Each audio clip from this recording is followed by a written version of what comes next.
ભગવાનના દરબારમાં ભક્તો સાથે મારપીટ। શું રણુજા ધામમાં ફરી એકવાર પોલીસના વર્તન પર સવાલો ઊભા થયા છે। સોશિયલ મીડિયા પર વાયરલ થયેલા વિડીયોએ લાખો લોકોને ચોંકાવી દીધા છે। આખરે શું થયું? શું ખરેખર અગાઉની જેમ ફરીથી નવા આરોપો લાગ્યા છે અને ભગવાનના દરબારમાં આવું બધું થવું જોઈએ? ચાલો જાણીએ આખો મામલો। તો નમસ્કાર મિત્રો, રાજસ્થાનના જેસલમેર જિલ્લામાં આવેલું પવિત્ર રણુજા ધામ એટલે કે રામદેવરા મંદિર કરોડો ભક્તોની આસ્થાનું કેન્દ્ર છે। ગુજરાતમાંથી પણ દર વર્ષે લાખો શ્રદ્ધાળુઓ બાબા રામદેવના દર્શન કરવા અહીં આવે છે, પરંતુ આજે રણુજા ધામ એક અલગ જ કારણસર ચર્ચામાં છે। સોશિયલ મીડિયા પર એક વિડીયો ઝડપથી વાયરલ થઈ રહ્યો છે, જેમાં ભીડ વચ્ચે પોલીસ અને ભક્તો વચ્ચે ઝપાઝપી જોવા મળી છે। આ વિડીયો બાદ અનેક સવાલો ઊભા થયા। મળતી માહિતી મુજબ રણુજા ધામમાં ભારે ભીડ વચ્ચે દર્શન ચાલી રહ્યા હતા। ભીડને નિયંત્રણમાં કરવા માટે મોટી સંખ્યામાં પોલીસ તૈનાત હતી। આ દરમિયાન કેટલાક ભક્તો અને પોલીસ વચ્ચે બોલાચાલી થઈ હોવાનું જણાવવામાં આવી રહ્યું છે। ત્યારબાદ પરિસ્થિતિ વધુ તંગ બની અને સોશિયલ મીડિયા પર વાયરલ થયેલા વિડીયોમાં પોલીસ દ્વારા એક ભક્ત સાથે કડક વર્તન થયું હોવાનું જોવા મળે છે। કેટલાક અહેવાલોમાં ઈજાગ્રસ્ત ભક્તને સારવાર માટે હોસ્પિટલ લઈ જવામાં આવ્યા હોવાનું જાણવામાં આવી રહ્યું છે। જોકે સમગ્ર ઘટનાને લઈને પોલીસ તરફથી હજુ સુધી કોઈ પણ સંપૂર્ણ સત્તાવાર સ્પષ્ટતા સામે આવી નથી।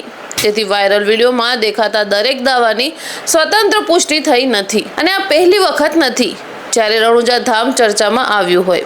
આગળ પણ સોશિયલ મીડિયા પર કેટલાક વિડીયો વાયરલ થયા હતા, જેમાં કેટલાક લોકોએ પોલીસના વર્તન અંગે સવાલો ઊભા કર્યા હતા।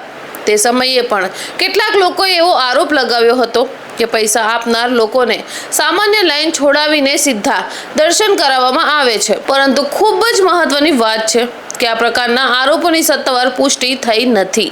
કોઈ પણ દાવાને પુરાવા વગર સત્ય માની લેવું તે યોગ્ય નથી। જો ખરેખર કોઈ ગેરરીતિ થઈ હોય તો તેની નિષ્પક્ષ તપાસ થવી તે ખૂબ જ જરૂરી છે, અને જો આરોપો ખોટા હોય તો સત્તાવાર રીતે લોકો સમક્ષ સાચી હકીકત પણ આવવી જોઈએ। આ વિડીયો સામે આવ્યા બાદ હજારો લોકો પોતાની પ્રતિક્રિયા આપી રહ્યા છે। ઘણા લોકોનું કહેવું છે ભગવાનના દર્શન માટે આવેલા ભક્તો સાથે સૌજન્યપૂર્ણ વર્તન થવું જોઈએ। બીજી તરફ કેટલાક લોકોનું માનવું છે કે લાખો લોકોની ભીડ સંભાળવી તે સરળ વાત નથી, પણ ઘણી વખત ભીડ બેકાબૂ બની જતી હોય છે। એવા સમયે પોલીસને કડક પગલાં લેવા પડે છે, પરંતુ જો કોઈ વ્યક્તિ સાથે અતિશય બળપ્રયોગ થયો હોય તો તેની પણ યોગ્ય તપાસ થવી જોઈએ। અહીં સૌથી મોટો પ્રશ્ન માત્ર એક વિડીયો નથી, સવાલ એ છે શું આસ્થાના સ્થળે આવું વાતાવરણ યોગ્ય છે? શું ભગવાનના દર્શન કરવા આવેલા ભક્તો અને સુરક્ષા માટે ઉભેલા પોલીસ કર્મચારીઓ વચ્ચે આવી પરિસ્થિતિ સર્જાવી જોઈએ કે પછી નહીં? શું ભીડ વ્યવસ્થાપનમાં હજુ પણ સુધારાની જરૂર છે? આવા પ્રશ્નોના જવાબ માત્ર તપાસ પછી જ મળી શકે છે।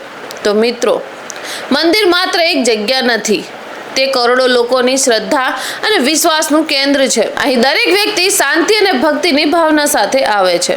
એવા પવિત્ર સ્થળે ઝપાઝપી, મારામારી અથવા ગેરવર્તનના આરોપો સામે આવે ત્યારે સ્વાભાવિક રીતે લોકોનું મન દુઃખી થાય છે। જો કોઈ પોલીસ કર્મચારીની ભૂલ હોય તો તેમની સામે પણ કાર્યવાહી થવી જોઈએ। જો કોઈ ભક્તે નિયમોનો ભંગ કર્યો હોય તો તેના વિરુદ્ધ પણ યોગ્ય કાર્યવાહી થવી જોઈએ।